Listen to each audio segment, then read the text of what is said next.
Biniyatina ila ridallah ta'ala ila hadratin Nabi Mustafa Rasulillah Muhammad ibn Abdillah wa ala alihi wa zawjihi Al-Fatihah. A'udzu billahi minasy syaithanir rajim. Bismillahirrahmanirrahim. Alhamdulillahi rabbil alamin arrahmanir rahim maliki yaumiddin.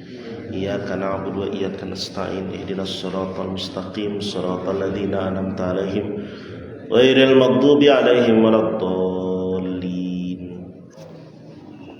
A'udzu billahi minasy syaithanir rajim. Bismillahirrahmanirrahim. Alhamdulillahi rabbil alamin wa bihi nasta'in ala umurid dunya waddin. Salatu wassalamu ala asyrafil anbiya wal mursalin sayyidil insi wal jinni ajma'in habibina wa syafi'ina wa qurrati a'yunina wa maulana Muhammadin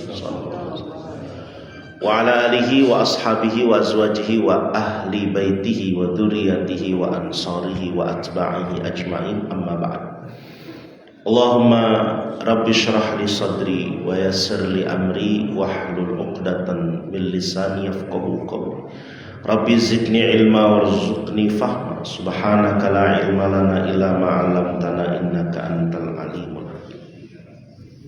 Alhamdulillah, puji syukur kita panjatkan kehadirat Allah Subhanahu wa taala yang dengan karunia nikmatnya kita hadir kembali di majelis taklim ini di Masjid Nurul Falah melaksanakan kewajiban kita thalabul ilm. Salawat dan salam semoga Allah curah limpahkan kepada junjungan kita Nabi besar Muhammad.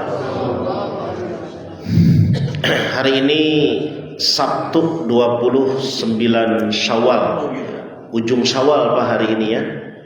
Sabtu terakhir di bulan Syawal, juga nampaknya hari ini hari terakhir di bulan Syawal. Karena besok Ahad kita insya Allah sudah masuk 1 Dzulqa'dah ya, besok Ahad Hafid 18 April 2026. Pertemuan ke 119 hari ini ya. 295 hari lagi menuju Ramadan. 325 hari lagi Idul Fitri, 38 hari lagi Idul Adha. Yang mau berangkat haji tahun ini 38 hari lagi sudah ada di Mina, ya, melontar jumrah Aqobah. Ya, pada kesempatan hari ini kita akan bahas pernikahan terlarang. Ya, wah, ini resep ya. Ya kan, apa katanya kalau kata lagunya almarhum Benyamin Sueb ya, hujan gerimis aje, ikan bawal diasinin, jangan menangis aje, bulan Syawal mau dikawinin, katanya gitu. Ya, bulan Syawal banyak nikah Pak ya. Nah, kita ingin tahu sebenarnya ada beberapa jenis pernikahan yang dilarang dalam Islam, yang tentunya nggak boleh dilanggar ini ya, masuk kategori perbuatan terlarang ya. Tapi sebelum masuk itu kita coba bahas dulu apa saja nanti pengertian dan hukum pernikahan, dalil-dalilnya, rukun syarat nikah, baru nanti langsung masuk kepada inti pembahasan aneka pernikahan terlarang dan contoh kasusnya. Dan terakhir seperti biasa ada kesimpulan atau saran.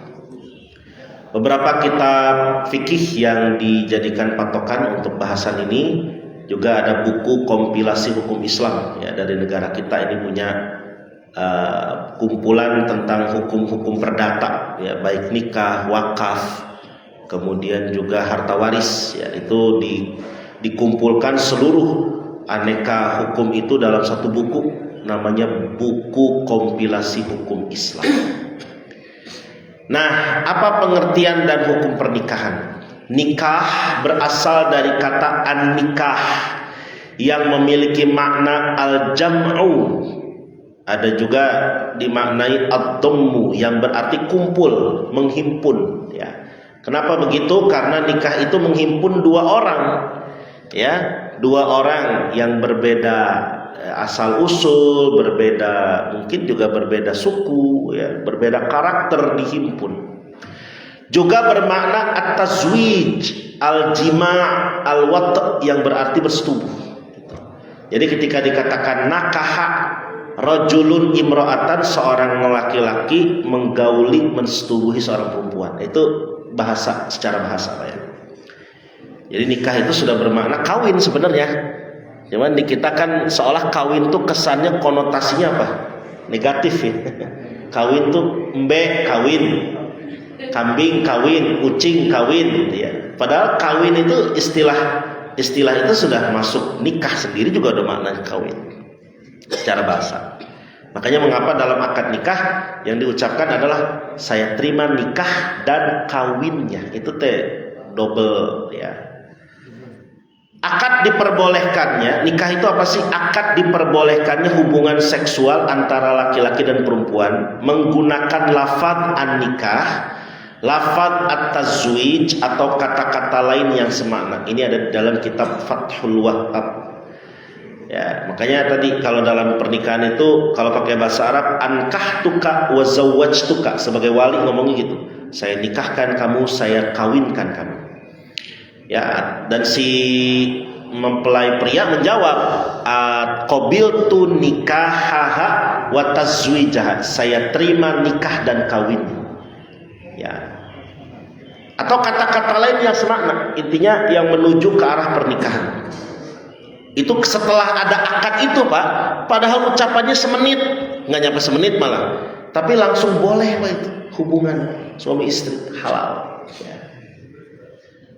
Perkawinan ialah ikatan lahir batin seorang pria dengan seorang wanita sebagai suami istri dengan tujuan membentuk keluarga atau rumah tangga yang bahagia dan kekal berdasarkan ketuhanan yang Maha Esa. Ini bahasa ini ada di mana? Pasal 1 Undang-Undang Nomor 16 Tahun 2019.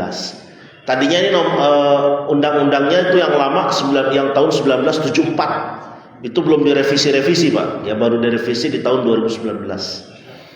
Ya, ini perkawinan itu ya adalah ikatan lahir batin pria dengan wanita, suami istri, tujuannya membentuk keluarga bahagia kekal berdasarkan ketuhanan yang Maha Esa. Artinya semua agama di Indonesia ini ya kalau masalah nikah itu pasti harus melalui urusan agama gitu. Ya, melalui kalau kita ada penghulu, kalau Islam ya. Kalau di Kristen mungkin ada pendeta melibatkan gereja, ya di Hindu dan Buddha juga melibatkan pendeta-pendeta mereka, tokoh-tokoh agama mereka untuk menikahkannya. Kemudian pernikahan disebut di dalam surat An-Nisa ayat 21 sebagai perjanjian suci. Bahasanya apa di situ? Mitsaqon ghalidho, Masya Allah. Allah pakai bahasa itu. Mitsaq itu janji ikatan, ghalidh tebal. Ada namanya najis mughalladhah, itu satu akar kata. Ghalidh itu kandel, tebal. Jadi nikah itu janji yang tebal. Nggak boleh itu suami istri ya mengurai janji itu, apalagi sudah bertahun-tahun. Cuman dengan alasan tidak sabar lah, dengan alasan A, B, C, dua-duanya harus sabar.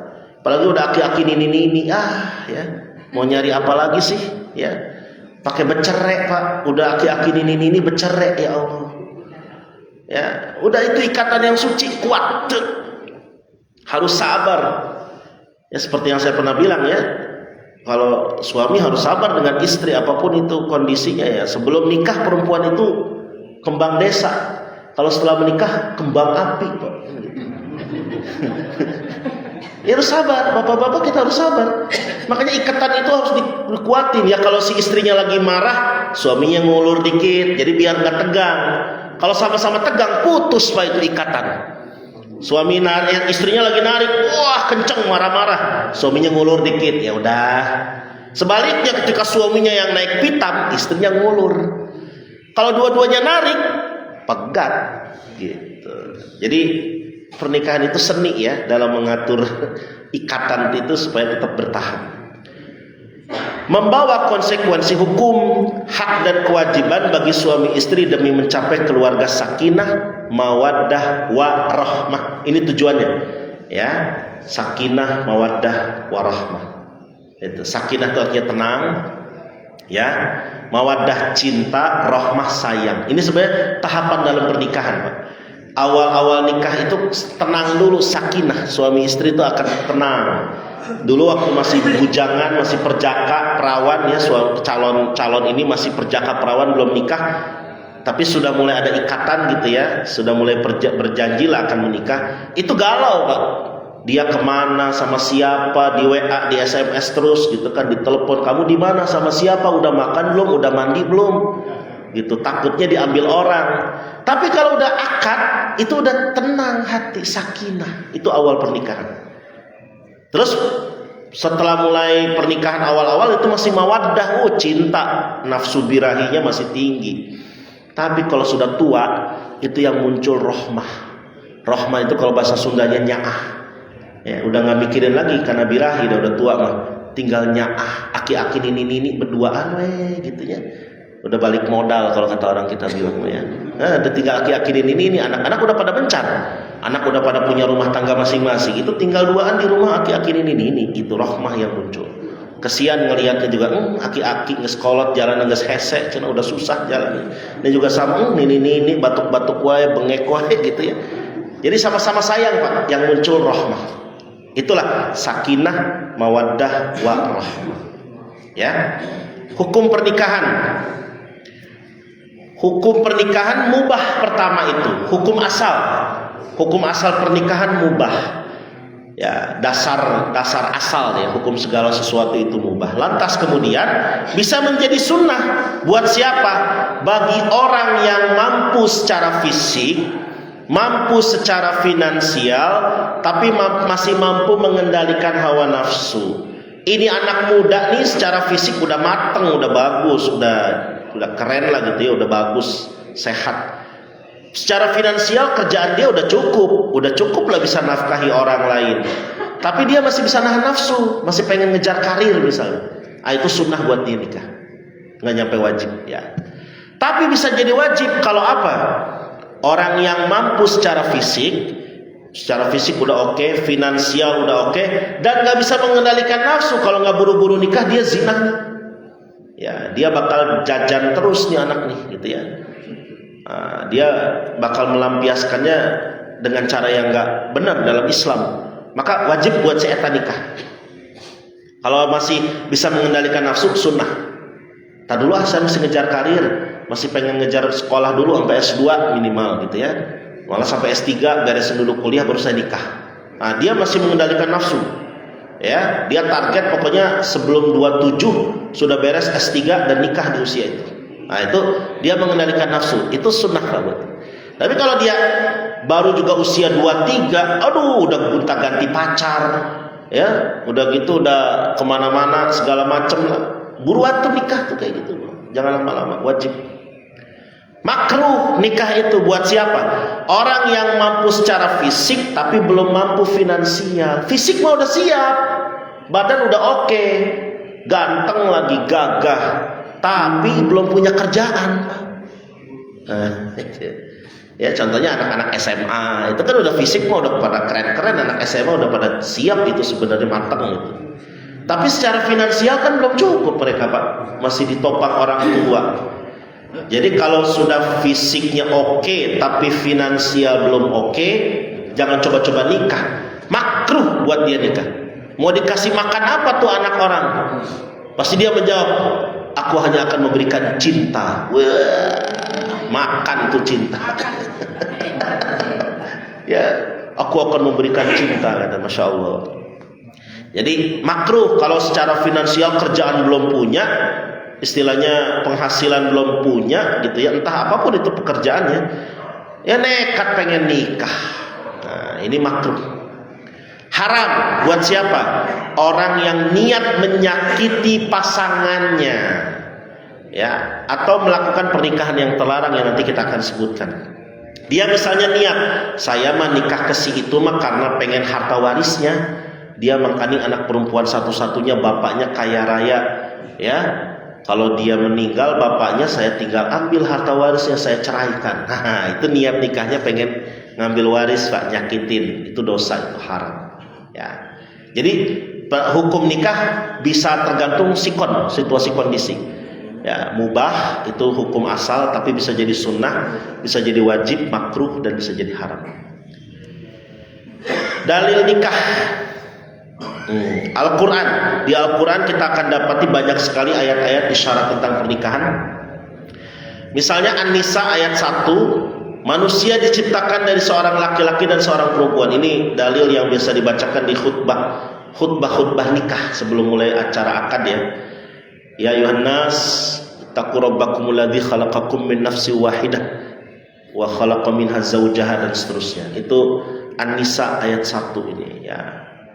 Terus An-Nisa ayat 3, perintah menikahi wanita yang disenangi, fankihu ma tabalakum minan nisa. Ayatnya ada lanjutannya, masna wa thulatha wa ruba'. Kalau kamu pengen nikah itu perempuan yang kamu sukai 2, 3 atau 4 bahasanya. Tapi jangan dipotong ayatnya sampai situ doang, Pak. Ada lanjutannya, fa in khiftum alla ta'dilu fawahidah. Kalau kamu takut nggak bisa adil, hiji we atuh gitu. Satu we atau satu teh moal seep atau satu nggak akan habis. Emang anak orang digeragotin sampai habis ya kan? Satu cukup gitu ya. Nah, jadi bahasa Al-Quran bagus banget. Fankihu ma tabalakum minan nisa. Nikahi oleh kamu perempuan yang kamu suka, yang nyaman di hati kamu. Kalau nggak nyaman jangan dipaksain. Makanya jangan suka ngejodoh-jodohin orang. Kalau nggak suka mah gimana? Hati itu harus seret dulu. Dan kita nggak boleh ngelihat orang lain yang nikah, bisa suaminya ganteng, istrinya nggak cantik, nggak terlalu cantik, atau sebaliknya istrinya cantik, suaminya nggak terlalu ganteng. Kita ketika melihat akad ngomong, kesian ya suaminya jelek begitu. Jangan begitu, Pak. Suka begitu tuh kita tuh. Begitu ngelihat, ya Allah itu laki-lakinya gagah ganteng, istrinya kok biasa-biasa aja. Jangan begitu, yang namanya hati nggak ada yang bisa tahu. Nggak boleh, itu selera. Kalau udah cinta mau dibilang apa ya? Itu udah cinta. Makanya di sini hati itu Al-Quran bahasanya fankihu ma tabalakum minan nisa. Nikahi perempuan yang kamu suka, yang nyaman di hati kamu ya. Kalau memang dia wajahnya biasa-biasa aja tapi nyaman, itu bisa langgeng rumah tangga. Ya, justru belum tentu jaminan sama-sama cantik, sama-sama ganteng, nggak taunya pecah rumah tangganya kan gitu. An-Nisa ayat 21, pernikahan adalah perjanjian suci. Tadi sudah dibahas ya. Mitsaqon ghalidho. Ini ayat berkaitan dengan suami nggak boleh ngambil mahar istri sembarangan di tengah-tengah pernikahan. Ya, dia meminta balik mahar istri. Ingat loh, itu perjanjian suci, ikatan yang nggak boleh dilepas seumur hidup. Ya, ucapan akadnya semenit, tanggung jawabnya seumur hidup. Ar-Rum 21, ini sering kita dapati di buku-buku di undangan nikah lah ya. Di kartu undangan nikah suka dikutip nih, Ar-Rum 21, tujuan pernikahan adalah sakinah, mawaddah, warahmah, litaskunu ilaiha wa ja'ala bainakum mawaddatan warahmatan. Ya. Dan ujung ayat itu bagus banget. Inna fi dzalika laayatil liqaumi yatafakkarun. Menikah itu adalah tanda-tanda kekuasaan Allah bagi orang yang mau berpikir. Artinya memang menikah itu harus diusahakan ya. Jangan bilang susah nyari jodohnya, jangan, cari, upayakan ya. Pernah ada pemuda yang nanya, Ustaz gimana caranya biar cepat dapat jodoh? Saya bilang lakukan 3 eng. 3 eng. Eng yang pertama ngusahakeun gitu ya. Yang ngusahakeun, jangan diem baik di rumah nih mau udah nggak punya jodoh, diem baik, diem melulu. Eng yang kedua ngadoa. Ya Allah berikan saya jodoh. Ya Allah kalau dia jodoh saya, jodohkan saya dengan dia. Ya Allah kalau dia jodoh orang lain, pisahkan dengan orang lain, jodohkan dengan saya. Eng yang ketiga Pak, satu lagi engnya apa? Ngaca. Nah itu ngaca, mungkin itu yang bikin kamu belum laku-laku teh gitu. Jadi artinya jangan diem, usaha. Kalau sudah usaha masih belum dapat jodoh, ya udah tawakal. Yang penting sudah ada menjalankan amanat Allah itu di Ar-Rum ayat 21 ini. Berpikir itu berarti. An-Nur ayat 32 tentang pernikahan, perintah menikahi orang solih dan solihah. Artinya ya memang yang dicari perempuan yang solihah. Itu perempuan yang solihah, laki-laki yang solih yang dicari. Kalau berdasarkan hadis ada banyak juga ya. Di antaranya di sini saya ambil kesimpulan-kesimpulan hadisnya saja. Hadis riwayat Imam Bukhari, Imam Muslim dari sahabat Abdullah bin Mas'ud radhiyallahu an tentang perintah menikah bagi pemuda yang sudah memiliki kemampuan, namanya al-ba'ah.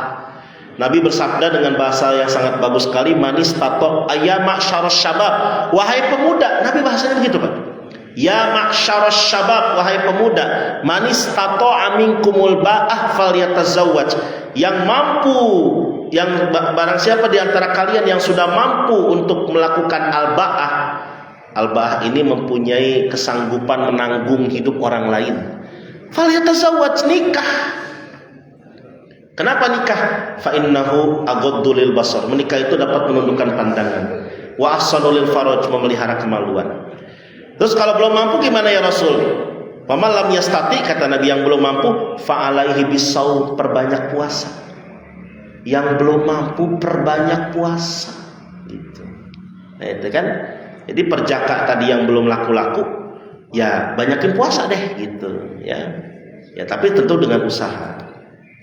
Hadis riwayat Bukhari Muslim juga dari sahabat Jabir bin Abdullah radhiyallahu an tentang perintah Nabi menikahi perempuan yang masih perawan.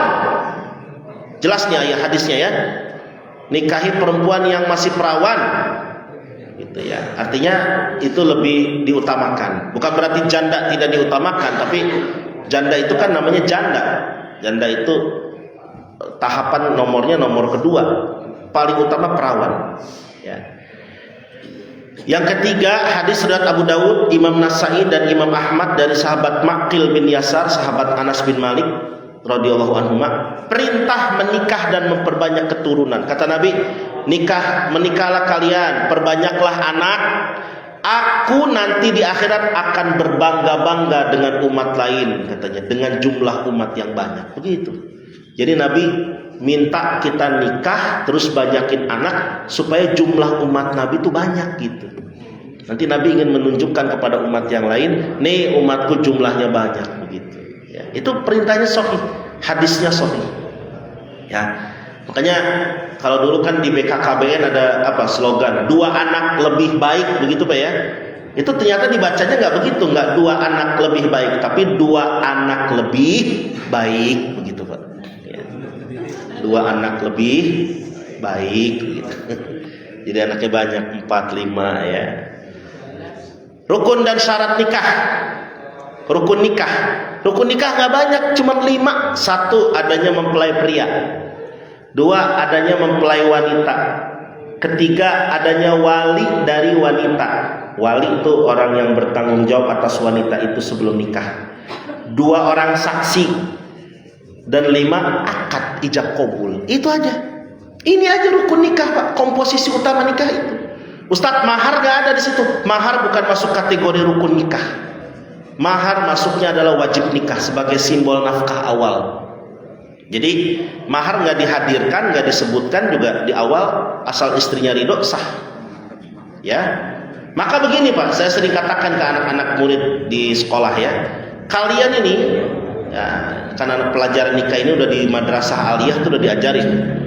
Kalian ini yang perempuan pulang ke rumah, ya kalian berangkat sekolah misalnya, terus ayah kalian di rumah manggil laki-laki yang ayah kalian tunjuk untuk jadi jodoh kalian, dipanggil, dia panggil Pak RW 1 orang, panggil Pak RT 1 orang, dia transaksi di situ akad. Saya nikahkan bla bla bla dengan kamu bla bla bla dengan mas kawin bla bla bla, dibayar tunai, diterima sama si laki-laki tadi. Maka kamu pulang sekolah udah jadi istri orang. Perempuannya yang penting ada, nggak mesti dihadirkan saat itu. Masya Allah. Jadi saking mudahnya akad nikah, makanya akad nikah nggak boleh main-main. Karena kalau main-mainnya itu beneran. Begitupun talak nggak boleh main-main. Karena main-mainnya juga jatuhnya begitu. Ada mempelai pria, mempelai wanita, wali, 2 saksi, ijab kabul. 5 ini aja. Komposisi ini ada, sah. Tanpa pakai penghulu juga sah Pak. Tapi namanya nanti nikahnya nikah siri disebutnya kalau di negara kita ya. Tapi intinya sudah sah secara agama. Nah, bagaimana syarat mereka ini? Syarat mempelai pria laki-laki mukallaf jelas ya, harus laki-laki mukallaf yang muslim akil balik. Terus dia bukan mahramnya, hati-hati cek dulu. Ini jangan-jangan ada hubungan mahram lagi sama si anak perempuan ini. Ya. Tidak sedang ihram, nanti ada larangan. Salah satu pernikahan terlarang adalah saat sedang ihram. Syarat wali laki-laki mukallaf, harus laki-laki, Pak. Wali itu harus laki-laki, nggak bisa ibu, nggak bisa bibi, nggak bisa.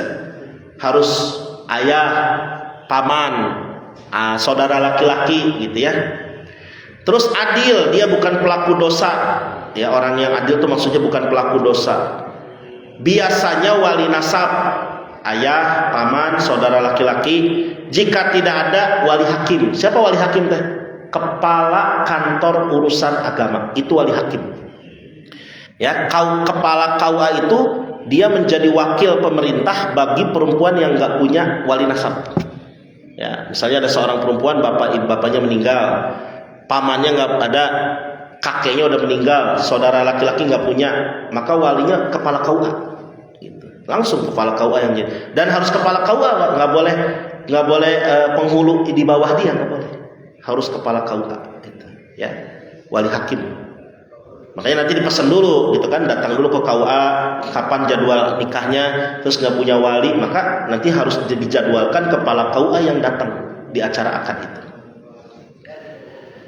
Itu namanya wali hakim. Terus syarat mempelai wanita, perempuan mukallafah sama muslim akil balik ya, bukan mahram, bukan istri pinangan orang lain. Nanti ada salah satu bentuk pernikahan terlarang itu menikahi pinangan orang lain. Tidak sedang ihram.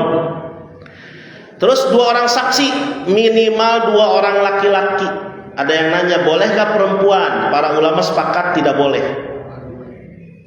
Sekalipun ada yang berpendapat, kalaupun dia digantikan dengan 4 orang perempuan, gitu ya. Nah, sebagian mengatakan tidak sah. Sebagian lagi mengatakan sah. Jadi laki-laki minimal. Tapi kan sebenarnya semua yang hadir di acara akad nikah itu saksi semua, Pak. Cuman yang didudukkan tercatat secara resmi di KUA adalah 2 orang yang di kanan kiri meja akad itu biasanya di altar pernikahan itu. 2 orang laki-laki, siapa aja, nggak mesti saudara, nggak mesti. Biasanya cuman tokoh-tokoh yang dianggap mulia ya. Ada kadang ketua RW, Pak Lurah, Pak Wali Kota, ya ulama, kiai, ajengan biasanya dipanggil. Tapi ternyata nggak dapat Ustaz, kita tukang parkir panggil aja Pak, suruh duduk situ, sah kok. Yang penting dia laki-laki muslim gitu. Adil bukan pelaku dosa, melihat dan mendengar. Nah, ijab kabulnya gimana syaratnya? Ijab itu penyerahan, harus diucapkan wali. Saya nikahkan engkau fulan bin fulan dengan fulanah binti fulan dengan mas kawin bla bla bla, dibayar tunai. Itu ijab, penyerahan. Qabul diucapkan mempelai pria, saya terima nikahnya fulanah binti fulan dengan mas kawin bla bla bla, dibayar tunai. Nah, itu ucapan itu nggak nyampe semenit Pak. Tapi tadi saya bilang tanggung jawabnya seumur hidup. 1 majelis tanpa jeda. Ini memang syarat, ini bukan berarti harus ya. Tapi kalau bisa jangan lama-lama ya. Terbata-bata, saya terima nikah saya cepet,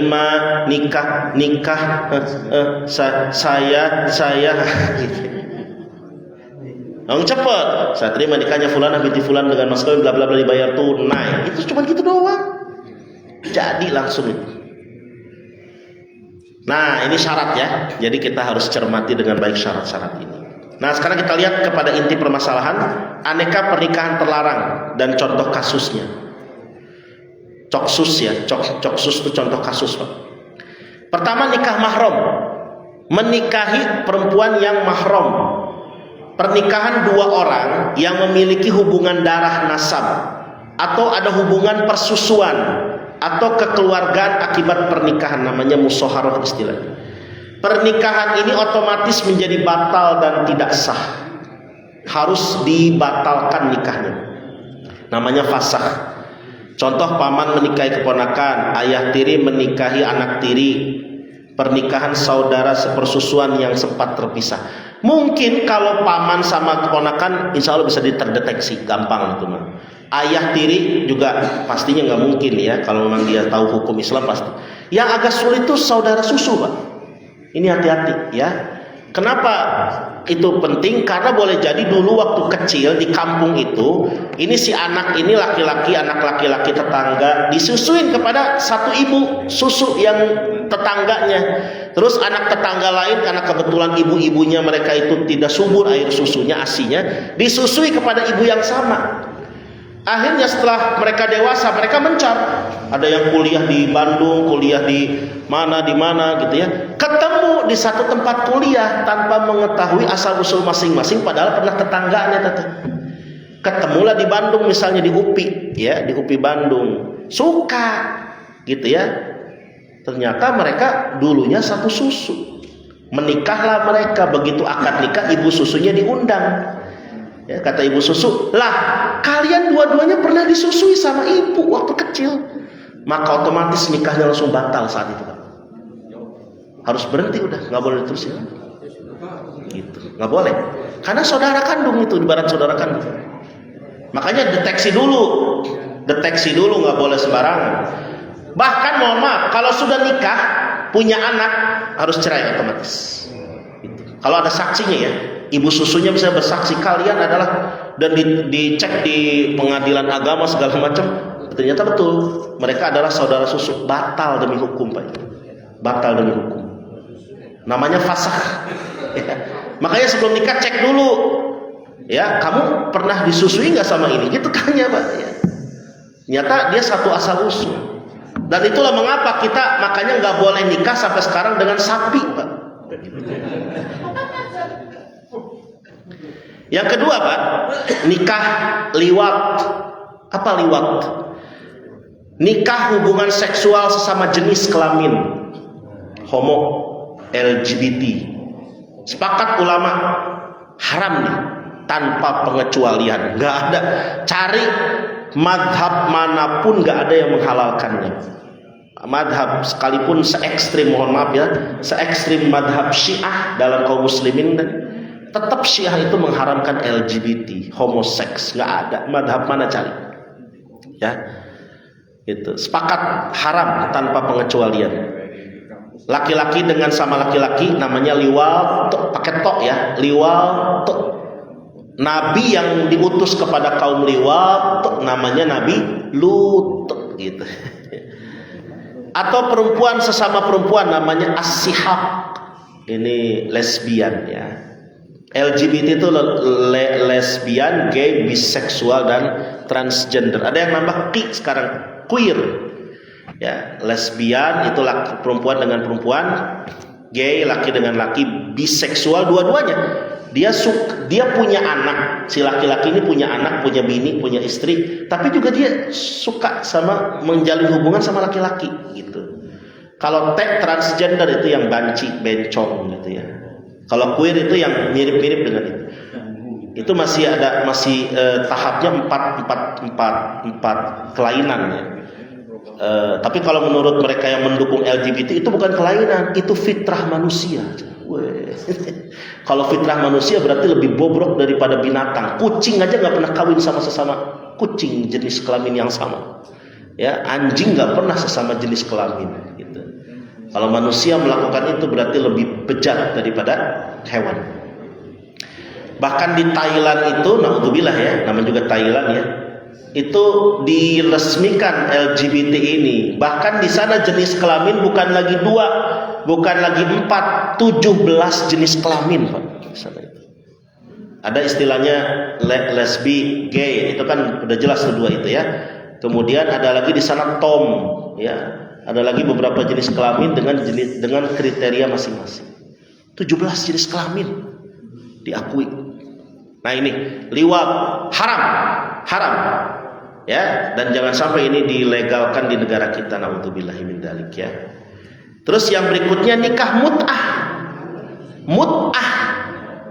Ya. Apa itu? Pernikahan yang dibatasi oleh jangka waktu dengan kesepakatan akad berakhir setelah jangka waktu itu habis tanpa perlu talak, namanya kawin kontrak. Ini makanya kontrak, namanya kontrak mut'ah, gimana moodnya aja gitu. Ya, mut'ah ini bahasa Arab dari kata mata. Mata itu senang-senang. Mata senang-senang ya. Nikahnya nikah senang-senang doang sementara.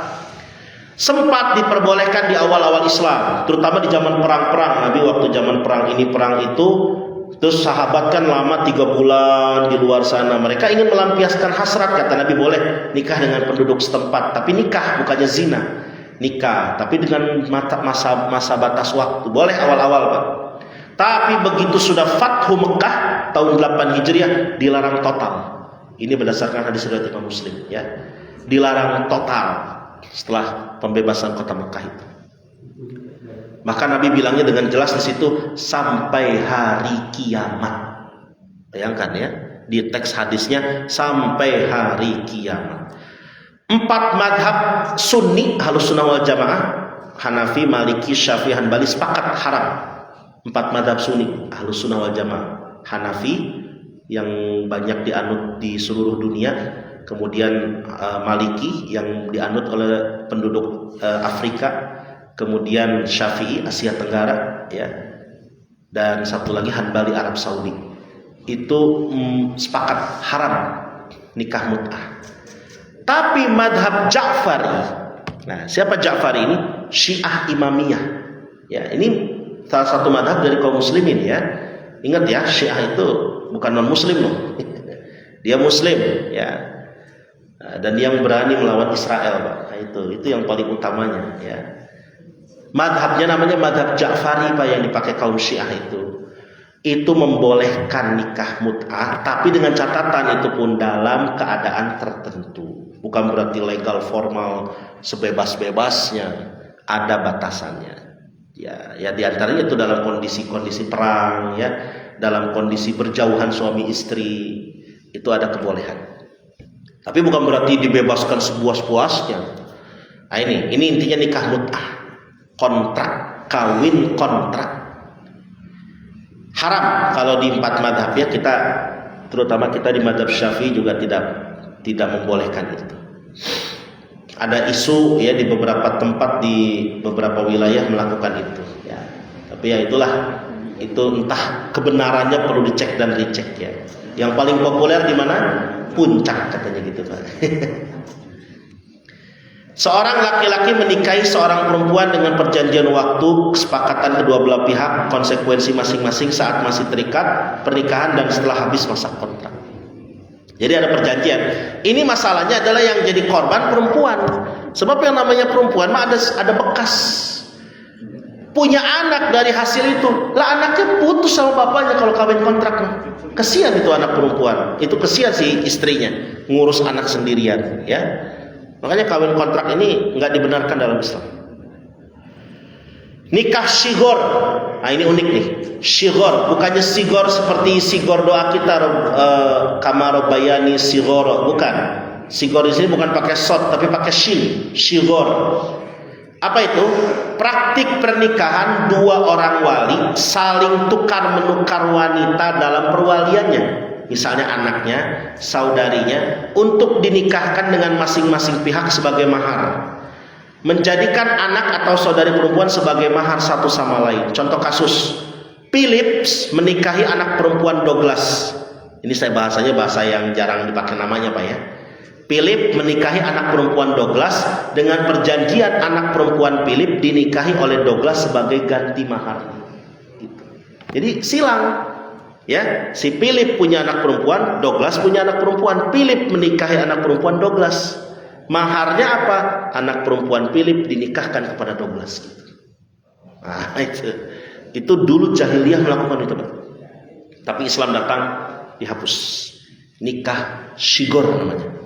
Nampaknya ini mah udah hampir nggak ada yang pakai ya. Walaupun mungkin entah kalau kasus-kasus 1-2.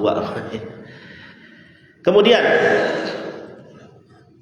nikah tahlil. Tahlil bukan tahlilan, Pak.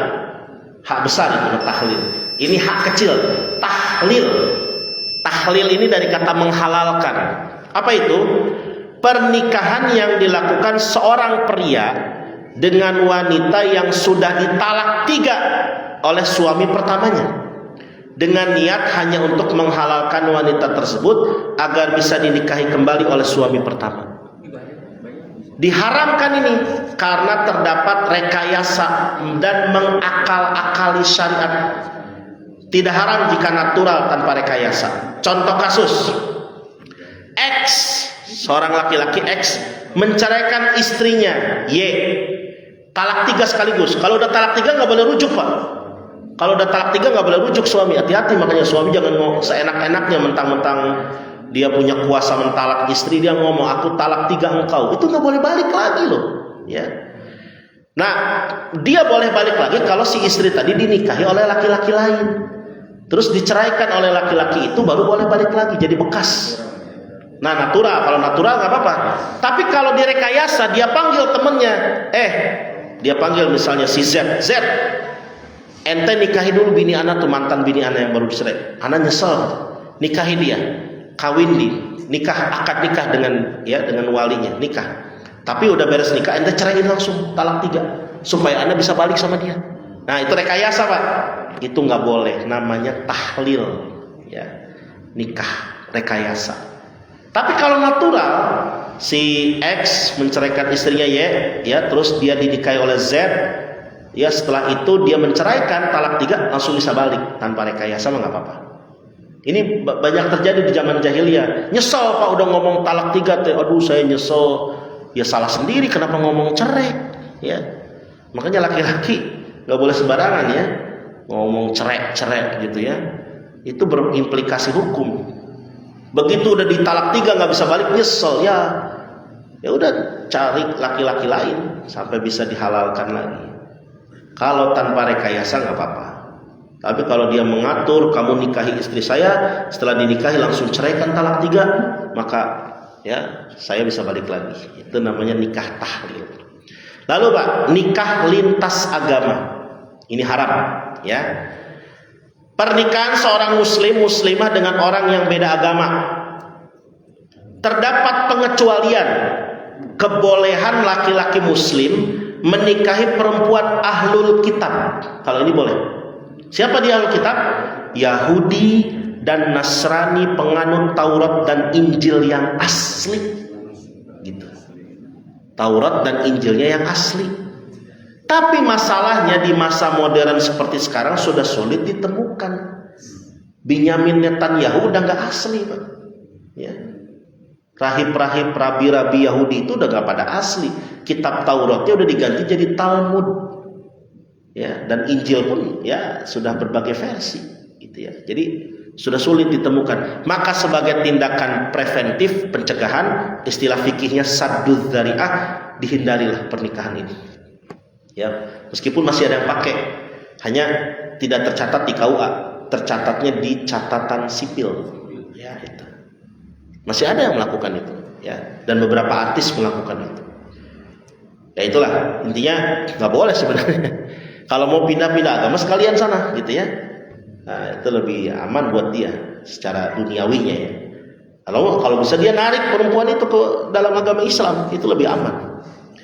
Contoh kasus X pemuda muslim menikahi Y pemudi beragama Nasrani. Z pemudi muslimah dinikahi Q pemuda beragama Buddha. Nah, itu jelas nikah lintas agama banyak madorotnya. Kalau situ mau, mendingan pindah agama sekalian sana, atau tarik si perempuan itu ke dalam agama Islam. Itu akan lebih aman, lebih baik, ya. Jangan membuat kacau deh. Repot nanti anaknya, Pak, ikut yang mana, atas dasar cinta. Konsekuensinya dunia akhirat itu kan nikah. Nikah saat ihram. Ini melangsungkan akad nikah, menikahkan atau melamar saat seorang dalam keadaan ihram haji atau umroh. Ini kalau di Mekah nikahnya boleh. Kalau nikah di Mekah, nikah di Madinah boleh. Tapi asal jangan lagi berihram, itu aja. Bukan berarti nggak boleh nikah di Masjidil Haram. Cuman jangan ketahuan askar aja. Diusir sama askar, Pak, kalau ketahuan kumpul-kumpul, ya. Misalnya pengen dapat view nikah di depan Ka'bah, akad nikahnya di depan Ka'bah, itu boleh-boleh aja, asal jangan lagi pakai kain ihram untuk umroh, apalagi haji, ya. nikahnya di padang Arafah, ingin disaksikan orang-orang yang wukuf. Waduh. Haram Pak itu. Pernikahannya dihukumi tidak sah dan tidak pernah ada, meskipun ihramnya tetap sah dan bahkan tidak perlu bayar dam untuk ini. Tapi nikahnya nggak sah, dianggapnya nol aja udah. Contoh kasus, Alessandro melamar dan menikahi Felicia saat sedang masih kondisi berihram, wukuf di padang Arafah. Tadi kan di saat di tengah-tengah orang berwukuf, aku ingin melangsungkan akad nikah denganmu. Wah, nggak boleh, nggak ada, nggak sah. Tapi kalau sudah beres wukuf, udah beres arbusna, udah balik lagi ke hotel, udah lepas tuh kain ihram, udah beres tawaf ifadah, udah beres tahallul kedua, mangga eta mah di masjid hotel mah nggak apa-apa. Ya, kalau udah beres semua. Tapi kalau pakai kain ihram itu haram. Terus menikahi perempuan saat masa iddah. Ya, masih masa iddah. Menikahi perempuan yang sedang menjalani masa iddah setelah bercerai dari suaminya, baik cerai hidup ataupun cerai mati. Ini haram hukumnya. Akadnya batal demi hukum jika dilanjutkan hubungan tersebut dihukumi zina. Bapak Y melamar dan menikahi Ibu S yang berstatus janda ditinggal mati suaminya setelah sebulan dari kematian suaminya. Baru sebulan Pak. Kan iddah itu 4 bulan 10 hari, ya. Arba'atu ashhurin wa asyra. Ini baru sebulan udah nggak kuat, ya. Udah dilamar, si perempuannya daek wae deui, ya, mau aja lagi. Itu batal demi hukum. Nunggu dulu, tahan dulu sampai 4 bulan 10 hari gitu. Nggak boleh. Bahkan dilamar pun nggak boleh Pak. Dilamar secara terang-terangan nggak boleh. Baru juga sebulan udah dilamar. Will you marry me? Tapi kalau pakai sindiran boleh. Ya, kamu kayaknya butuh sosok imam deh. Sosok imamnya yang paling layak ada di hadapan kamu. Nah, misalnya gitu ya. Itu pakai sindiran-sindiran boleh. Tapi kalau to the point, will you marry me? Wah, itu nggak boleh. Dilamar aja nggak boleh, apalagi akad nikah. Nunggu dulu nggak pasti. Nunggu sampai beres masa iddahnya. Kesian gitu ya, biar tunda dulu. Takutnya dia ada isi perutnya. Ternyata kalau isi kan berarti dari jatah suami yang sebelumnya, itu anak suami sebelumnya yang dia bercerai dengannya. Menikah dengan istri orang atau pinangan orang lain, oh, ini mengajakkan perang Pak kalau ini. Ya. Menikahi wanita yang berstatus istri orang lain atau melamar wanita yang sudah resmi menerima lamaran. Jangankan yang sudah jadi istri orang, yang baru dilamar aja nggak boleh dinikahi oleh laki-laki lain, disalib gitu ya, ditikung istilahnya, nggak boleh. Yang nikungnya teman sendiri lagi Pak. Aduh, pelakunya dihukumi dosa. Ya, untuk yang tadi suami istri yang sudah punya suami, apalagi nikahnya tidak sah. X melamar Y yang sudah dilamar lebih dulu oleh Z, atau X menikahi Y yang sudah menjadi istri sah dari Z. Ustadz, gimana kalau suaminya nggak ketahuan? Suaminya nggak ketahuan rimbanya. Dia misalnya kerja serabutan ke Kalimantan, nggak ada kabar di WA, di telepon. Selagi belum ada kabar, tetap sah istrinya, dia punya suami. Tetap dianggap dia punya suami sampai ada kabar pasti. Gitu. Jadi jangan coba-coba ada laki-laki yang mendekati perempuan itu. Neng, kayaknya suami kamu udah meninggal deh. Kayaknya, jangan kayaknya. Harus pugu Islam itu. Yakin. Ternyata ada kabar dari Kalimantan bahwa si fulan sudah meninggal dunia. Bukti surat nikah matinya ada, makamnya ada, kejadiannya ada. Jelas kalau itu mah, ya. Tapi kalau cuma kayaknya suami kamu udah meninggal ya, maka kamu cocok menikah dengan saya misalnya. Itu nggak boleh Pak. Terus nikah dengan 2 saudari sekaligus, 2 orang perempuan yang bersaudari, punya hubungan saudara sekaligus. Menghimpun, memadu, menghimpun tuh mempoligami 2 wanita sekaligus dalam satu masa, berstatus saudara.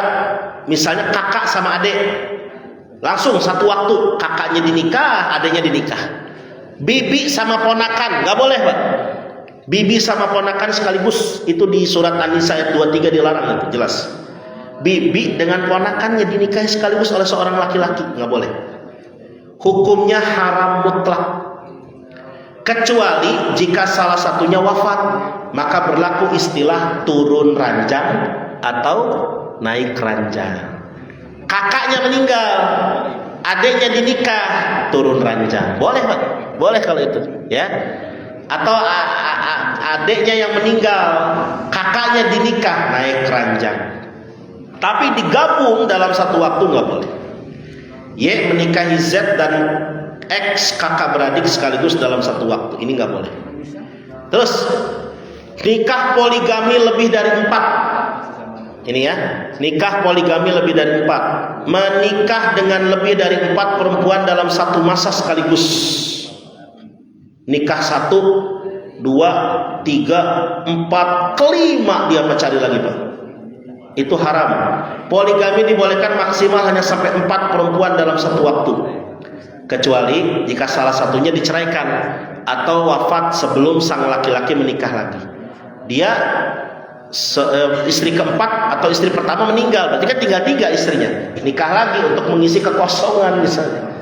Jadi 4, tetap 4 nggak apa-apa ya, tapi kalau lebih dari itu haram. Contohnya kasus Eyang Subur ya, yang menikah dengan perempuan lebih dari 4. Intinya poligami ini memang sebenarnya boleh, tapi Bapak jangan baca potongan ayatnya, ayatnya sepotong doang, ada ujungnya. Ya, kalau kamu tidak bisa adil, 1, gitu ya. Dan ingat tuh, kita ini punya anak perempuan, Pak. Ya, kalau punya anak perempuan, ingat-ingat mana ridho kita anak perempuan kita dinikah poligami sama suaminya. Ustadz saya nggak punya anak perempuan. Ya, Bapak punya saudara perempuan, nggak punya laki-laki semua. Ya udah, ibunya Bapak kan perempuan. Nah, kebayang nggak kalau ibu tadi madu sama suaminya istilahnya. Nah disitulah makanya berpikir ke situ. Ini saya ngomong gini karena ada ibu-ibu aja Pak ya. Kalau pengajiannya bapak-bapak doang saya ceritanya lain-lain urusannya gitu ya. Karena ada yang bilang gitu seorang ustadz, laki-laki yang bisa nikah dengan 4 perempuan itu Superman katanya. Laki-laki yang bisa nikah dengan 3 perempuan itu real man katanya. Nah, laki-laki yang bisa nikah dengan 2 perempuan, gentleman. Laki-laki yang nikahnya dengan hanya 1 perempuan, cemen. Tapi laki-laki yang belum nikah 2, nikah juga, no comment katanya gitu. Itu ada ustadz tuh, ya Ustadz Jainal Abidin tuh di YouTube viral dia ngomong gitu. Nah, ya. Real man. Ya. Jadi bukan berarti itu jadi bangga-banggaan orang yang banyaknya istri, bukan. Justru bisa mempertahankan 1 sampai akhir hayat, masya Allah. Itu yang bagus. Ya. Dan kembali tadi kita nggak ridho Pak anak perempuan kita digituin. Ya. Makanya udahlah maksimal 4. Ya lebih dari itu nggak boleh. Nabi boleh Ustadz. Nah, Nabi itu ada namanya khususiyat untuk Nabi, keeksklusifan yang nggak berlaku buat umatnya. Dan Nabi itu bedanya dengan kita bukan cuma masalah poligami doang, masalah tahajud, masalah puasa sunnah itu buat beliau wajib Pak. Buat kita tidak wajib. Makanya kalau ada yang pengen nikah lebih dari 4, ya nikah poligami itu harus berpikir kayak Nabi, ibadahnya rajin, ya sholat malamnya jadi wajib. Dan udah gitu dilihat dong, Nabi menikah itu bukan motif biologis tapi motif sosial. Yang dinikahi kebanyakan janda-janda tua. Ini mah udah menikahnya 4 perawan semua gitu. Kesimpulan, esensi pernikahan bukan sekedar kontrak sipil, melainkan ikatan lahir batin ini, perjanjian suci. Ingat ya Bapak Ibu ya, mitsaqon ghalidho itu bahasa Al-Quran. Nikah itu adalah perjanjian suci yang agung, diakui baik secara syariat maupun hukum negara. Dua-duanya lebih aman. Kita nikah secara akad fikih sah, terus didatangkan KUA sebagai pencatat pernikahannya, itu sah hukumnya. Secara Islam, secara hukum positif negara kita aman. Ya makanya buku nikah sekarang ini warnanya sama, hijau semua. Kalau dulu masih warna hijau dengan coklat atau merah ya, merah ati. gitu. Dan suka disindir oleh para petugas KUA itu yang suka nikahin itu, bapak-bapak yang mau menambah koleksi buku nikah silahkan, cina gitu ya. Terus yang kedua, hukum yang adaptif, hukum asal nikah adalah mubah, tapi dapat berubah jadi sunnah, wajib, makruh, hingga haram tergantung situasi dan kondisinya. Legalitas akad nikah, keabsahan sebuah pernikahan sangat tergantung pada terpenuhinya rukun. Ingat tadi ya, adanya mempelai pria, mempelai wanita, wali, saksi, ijab kabul. 5 ini nih komposisi utama pernikahan. Kemudian Islam melarang berbagai bentuk pernikahan yang merusak tatanan sosial. Tadi Pak, pernikahan-pernikahan yang disebut tadi itu merusak tatanan sosial. Pernikahan nasab, ya, mahram itu jangan dikira loh. Kakak beradik nikah itu nanti anaknya suka ada masalah. Anaknya suka ada masalah nanti. Dari segi kesehatan, dari segi mental, ya. Kemudian nikah mut'ah, nikah tahlil hingga poligami yang melebihi batas dan berbagai jenis pernikahan terlarang lainnya. Juga tujuan utamanya apa? Seluruh aturan dalam fikih munakahat bertujuan menjaga kemaslahatan manusia, mewujudkan keluarga sakinah, mawaddah, warahmah. Nah, ini saya sering sebut namanya samara singkatannya, sakinah, mawaddah, warahmah itu. Samara itu bumbu, jadi rumah tangga tuh kayak bumbu. Ya, ada manisnya, ada pedesnya, ada pahitnya, ada asemnya, campur. Kalau manis doang nggak enak Pak. Kalau pedes doang nggak enak, ya. Ya, kalau biasanya kalau awal-awal nikah manis kan, apalagi honeymoon. Tapi udah punya anak pedes Pak, udah punya cucu pahit, asam lagi, gitu ya. Itu begitu, tapi nikmat karena saling menjaga. Syarat pentingnya edukasi pranikah, calon mempelai sangat disarankan mempelajari fikih munakahat. Makanya sebelum nikah itu ada namanya di KUA binacatin, pembinaan calon pengantin. Di KUA selalu diadakan. Sebelum mereka nikah dikumpulin dulu di balai pernikahan di KUA itu, diajak, diberikan penjelasan 1 hari penuh tuh kayak diklat aja gitu ya, diberikan penjelasan. Nah dari situ teman-teman di KUA pernah bilang ke saya, cerita, Ustaz, itu pas kita ngadain binacatin ternyata banyak di antara mereka boleh dibilang 70% belum ngerti tata cara mandi junub. Astagfirullah, saya bilang. Belum ngerti tata cara mandi junub. Itu seumur-umur sampai dewasa balik sampai mau nikah tuh belum ngerti. 70%. Ya. Kayaknya ini pembinaan agama teh, masya Allah penting banget ya. Kepatuhan hukum ganda, masyarakat memastikan pernikahan sah secara agama sekaligus sah secara negara. Ya. Nikah siri sah Pak secara agama, tapi secara negara tidak sah. Itu bahaya. Yang jadi korban adalah perempuan. Hak waris nggak bisa dituntut. Ya, tadi hak asuh anak nggak bisa dituntut, nafkah nggak bisa dituntut. Mau bilang apa dia kalau memang suaminya meninggalkan tiba-tiba? Ya. Ketelitian dalam memilih pasangan penting, mengingat adanya larangan nikah mahram, lintas agama, masa iddah. Jangan sampai bilangnya saya Muslim, pas sudah nikah nggak taunya nih si suaminya kok setiap hari Minggu berangkat, bilangnya mau kuliah subuh di Al-Ghazali. Tapi kok malah mampir ke Jebaut gitu. Bilangnya pengen ke kuliah subuh di Al-Ihya, tapi malah mampir ke Budi Mulia kan gitu. Jadi penting dicek Pak. Terus ada gitu tadi susu. Jangan-jangan dia saudara sepersusuan. Ya, cek dan recheck sekuat mungkin. Jangan-jangan satu kampung dulunya. Kamu dari mana? Asalnya di mana? Oh, kok sama sih kampung kamu sama saya? Iya. Terus kamu tetangga? Iya, itu tetangga saya. Saya pernah menyusui, saya juga sama. Udah, nggak bisa dilangsungkan itu pernikahannya kayak gitu. Cek dan recheck. Menghindari praktik manipulatif sangat direkomendasikan. Menjauhi segala bentuk pernikahan bersifat mengakali syariat. Kayak tadi nikah kontrak, nikah tahlil, rekayasa. Aku sudah menceraikan istri aku supaya aku bisa balik lagi. Kamu nikahi dia dan kamu ceraikan lagi. Itu ngakalin, nggak boleh. Konsultasi kepada ahlinya. Jika ditemukan keraguan terkait status nasab, kondisi darurat, segera konsultasi dengan ulama atau lembaga yang berwenang seperti KUA, pengadilan agama sebelum melangsungkan akad nikah. Syukran katsiran.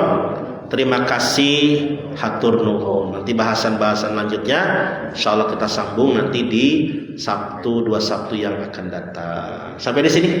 Silakan. Mungkin ada yang mau dikemukakan atau disampaikan sebelum ditutup dengan doa. Cukup barangkali. Ada, Pak Haji? Ada yang nanya. Ada? Nggak ada? Mau nanya aja. Mangga Pak Haji Iwan. Nah, beberapa kali jadi saksi di pernikahan masal. Ya. Terus ada istilah tadi sidang isbat. Jadi kan selama ini tahunya sidang isbat itu ketika menentukan hilal. Di pengadilan agama juga ada itu, mungkin bisa tolong. Ya, apa bedanya sidang isbat Ramadan, Syawal ya, Zulhijjah dengan sidang isbat pernikahan? Isbat itu dari kata sabata, akar katanya sabata. Dia apa itu ditambahkan huruf satu di depannya sehingga isbat, asbata yusbitu. Ya, wazannya af'ala yuf'ilu. Isbat itu artinya penetapan. Isbat itu artinya melegalkan secara formal. Nah, kalau sidang isbat Ramadan, Syawal itu menentukan kapan kita mulai puasa, kapan kita mengakhiri puasa, dan kapan Idul Adha. Kalau sidang isbat pernikahan itu adalah memantapkan, menetapkan secara legal formal. Orang ini udah nikah dulu udah nikah secara siri, gitu. Suami istri ini udah nikah secara sah dari dulu, dari kecil, dari mudanya udah pada nikah. Cuman karena dulu belum tercatat di KUA, dihadirkan di pernikahan massal sehingga mereka punya buku nikah, itu Pak. Secara fikih mereka sah nikahnya, anak-anak mereka anak-anak sah mereka. Tapi karena belum tercatat maka diadakan nikah massal hanya untuk pencatatan di KUA. Namanya itu isbat nikah, gitu. Jadi bukan nikah baru lagi, bukan, tapi hanya isbat. Tapi kadang-kala dalam acara seperti itu didandanin lagi, ya, dipakein lagi baju pengantin. Udah aki-aki juga, pakai baju pengantin. Udah nenek-nenek pakai baju pengantin. Itu untuk menghibur aja Pak. Ya, sebenarnya acara seperti itu acara sosial dan sangat bagus supaya mereka yang sudah menikah dulu secara fikih juga diakui secara negara. Saya kira itu Pak Iwan ya. Ada lagi? Cukup barangkali ya? Sudah. Emang enggak Pak? Pernikahan dini, bagaimana hukumnya? Sebenarnya nikah dini itu tidak dilarang dalam Islam. Secara fikih tidak dilarang dalam Islam. Kenapa? Karena yang penting sudah balik. Anak perempuan ini sudah haid, sudah bisa dinikahkan. Tapi seiring perkembangan zaman, anak sekarang haid itu kan ketika sudah haid pun belum bisa dewasa secara mental. Anak usia 13 tahun masih SMP Pak, itu masih manja sama bapaknya, masih manja sama ibunya, mainnya HP melulu sih zaman sekarang. Jadi susah pengen dinikahkan juga, takutnya belum bisa mandiri. Makanya nikah dini itu secara fikih tidak salah. Yang penting sudah balik. Tapi secara adab etika sosial ya mungkin ya, itu belum pas karena dia nanti akan berpengaruh pada hubungan rumah tangga. Gampang labil, marah-marah. Tapi orang tua dulu Pak, Masya Allah, nikah di usia 13 tahun, 14 tahun, ya. Beberapa orang tua, nenek saya termasuk yang nikah masih dini, 16 tahun, 15 tahun dinikahi kakek saya. Dan jaraknya dengan uak saya tuh kakak ibu saya yang paling tua, itu cuma beda 17 tahun. Jadi udah kayak adeknya aja. Nah, jadi sebenarnya secara fikih gak ada masalah. Tapi secara sosial ya, mental, psikologis itu jadi tinjauan-tinjauan yang boleh jadi berpengaruh juga kepada fikih di masa depannya. Labil, gampang emosi, gampang marah, terjadi berantem, gampang nangis. Nah, itu yang dihindari masalah seperti itu ya. Ada lagi? Cukup ya. Insyaallah nanti kita sambung di 2 Sabtu yang akan datang.